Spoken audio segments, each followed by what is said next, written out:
Hi guys, and welcome back to another episode of Cookmas, where every day in December I'm sharing a new recipe with you. Today's recipe is corn dip. I found this on Pinterest and it's super simple.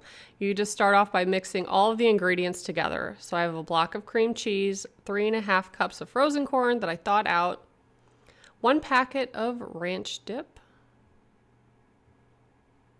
which is packed with lots of flavor. I love ranch, so I knew this was going to be pretty good based on the ingredients.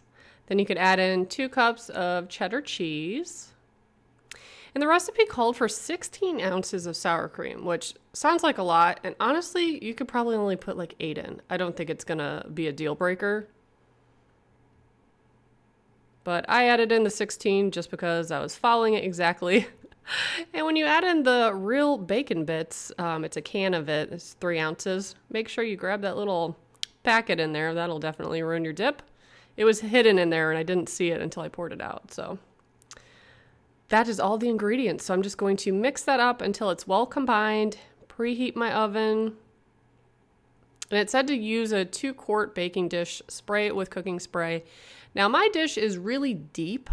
So again, if I were to make this again, I would use a bigger dish probably, because it was like so thick. I had to cook it for way longer than what it recommended. So once I put it all in here and smoothed it out as best as possible, it said to cover it with foil and bake it for 25 to 30 minutes. I think I baked mine for like 40 minutes. And when I took off the lid, I could just tell it wasn't cooked all the way through. So I did turn on my broiler and leave it in there a little bit longer. But yeah, overall, pretty good. My husband ate a bunch of this and he said it tasted like Cool Ranch Doritos to him. I don't really understand that, but maybe because the ranch seasoning. But yeah, we ate it. It was good. We were snowed in, and this is like what we kept munching on all day. So that's my recipe for today. Thank you so much for watching. Bye, guys.